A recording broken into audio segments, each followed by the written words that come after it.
After several delays and minor hurricane damage, NASA was successfully able to launch the Artemis One mission and kickstart its program to finally return to the moon after 50 years. Yes, you heard it right, it's been 50 years since the Apollo mission. Gearing up for the launch of the Artemis One was no easy task for NASA, but despite all the hurdles, the space agency was able to fix the problems in time, and that's how the new Space Launch System rocket took off from the Kennedy Space Center, Florida on November 16, 2022. The Artemis One mission won't land on the lunar surface, but the trip itself will be the farthest a vehicle designed for human astronauts has ever traveled to space. So keep watching till the end to know more about what exactly NASA is planning with the Artemis One mission, as this mission has the potential to change the course of humanity as a whole. Landing 14 people on the moon even today remains one of NASA's greatest achievements. It's been 50 years ever since the six-person Apollo human moon landings between 1969 and 1972. We have already witnessed huge progress in space exploration and technology in general, but even then we were not able to go to the moon, and there are several reasons for that. Today, our spacecrafts have gone beyond the solar system, and we also had exploratory missions that probed our closest planets and also the moon. More than 500 astronauts already traveled to space and back, in permanent space laboratories, like international space stations, have already been set up. The promise of transporting human beings to new worlds, the possibility of landing and living on several of our neighboring planets, or even traveling to space while also encountering some aliens might become a reality soon. That is why the Artemis One is viewed as the bright light in the new space age. The Artemis program, named after an ancient lunar goddess, twin sister of Apollo, is a series of ambitious missions to put humans back to the moon, explore the possibilities of extended stay there, and investigate the potential to use it as a launch pad for future deep space exploration. This means the Artemis One program does come with extremely humble mission objectives. It's technically only a lunar orbiter mission, as it is not carrying any astronauts. It isn't even equipped with a lander or rover component. The mission spacecraft, Orion, will get into lunar orbit that would be about 97 kilometers or 60 miles from the moon's surface at its closest. Unlike other orbital missions, the Orion is an exception because it has a return to Earth target after it has orbited the moon for about a month. There are 3 Artemis missions in total. The Artemis One is an uncrewed test flight which will circle and fly past the moon. Then you have the Artemis 2, which will be a crewed flight beyond the moon and will take humans the farthest we have ever been in space. And finally, you have the Artemis 3, which will land the first female astronaut and the first male astronaut of color on the moon,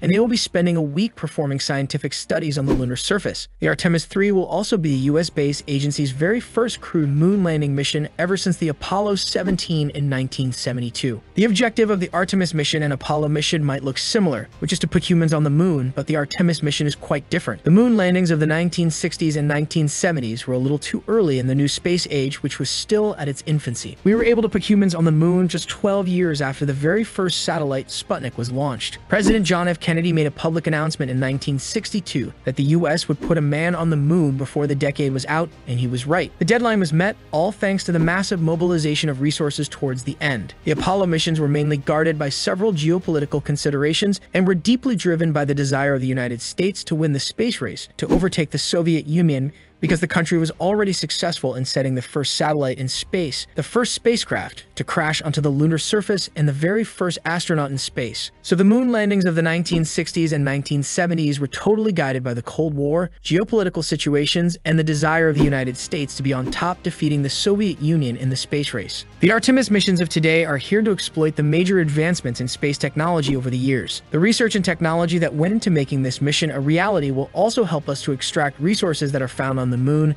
something that might be rare on the Earth. The materials available on the lunar surface can be used to harness hydrogen or helium as an energy source. This program is a lot more meaningful than it was earlier because the earlier Apollo missions were only powered by political pressure and not due to any interest in exploring our nearest celestial objects. So the Artemis mission is going to be qualitatively different from the Apollo missions from 50 years ago. The Artemis One mission will also demonstrate the Orion systems in a spaceflight environment, and also to ensure a safe re-entry, descent, splashdown, and recovery prior to the very first flight with the crew on the Artemis 2 mission. The Orion spacecraft was specifically designed to carry astronauts into deep space for future missions, but this time it was equipped with 3 dummy passengers, or mannequins, that are made out of materials that mimic human bones, skins, and soft tissue. These mannequins are equipped with several sensors to record the various impacts of the deep space atmosphere on the human body. The rocket that is being used for the Artemis mission is known as the Space Launch System, or SLS, and it is by far the most powerful rocket ever built, more powerful than Saturn V rockets that had taken the Apollo missions to the moon. This giant 98-meter-tall rocket, weighing about 2,500 tons, can help the spacecraft to achieve speeds of about 36,000 kilometers per hour, and it will take you to the moon, which is about 1,000 times farther than the International Space Station that sees a regular traffic of astronauts. There are no humans on NASA's big trip yet, but there are 3 high-tech mannequins, which for those of you who don't know is a human model used in scientific research that is filled with sensors, as they will test how the human body responds to space travel, because this is something that we don't do very often. These mannequins are designed to measure the effects of radiation on women's bodies in space. One of these mannequins would be in the commander's seat to measure how bumpy a ride would be to the moon, which will give us more information for future human crewed missions. Don't let looks deceive you, because they are here to play a very critical role in NASA's ambition to build a new pathway to the moon and eventually send astronauts to Mars.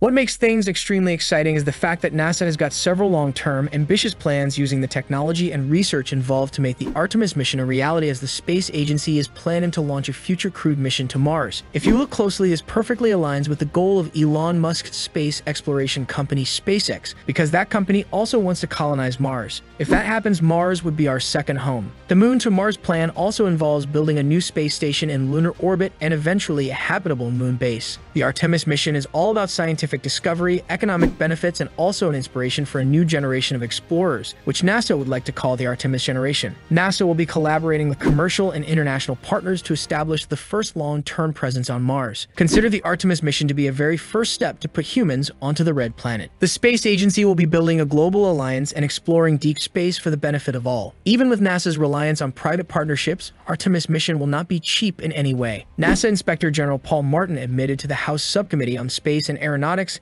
that each of the first 4 Artemis launches were on track to cost $4.1 billion apiece, CNBC reported, as the multi-year project spiraled over budget. In a NASA audit released in late 2021, the space agency projected it would spend $93 billion on the project through 2025. In short, ultimately NASA's Artemis mission is the next generation of moon missions, and this mission in itself will act as a catalyst for future space exploration missions. We're looking at Mars and beyond. With the revived interest in space exploration, this mission will pave the way to broader ambitions for lunar exploration, which also includes astronaut treks across the moon's surface, a lunar human base, and a new space station called Gateway Artemis. This mission will also set the groundwork for the next 2 missions in the Artemis program, which we discussed earlier. The Artemis is scheduled to send humans on a similar trip by 2024, and the final Artemis 3 will make history by landing the very first woman and the very first person of color on the lunar surface sometime in 2025 or even earlier.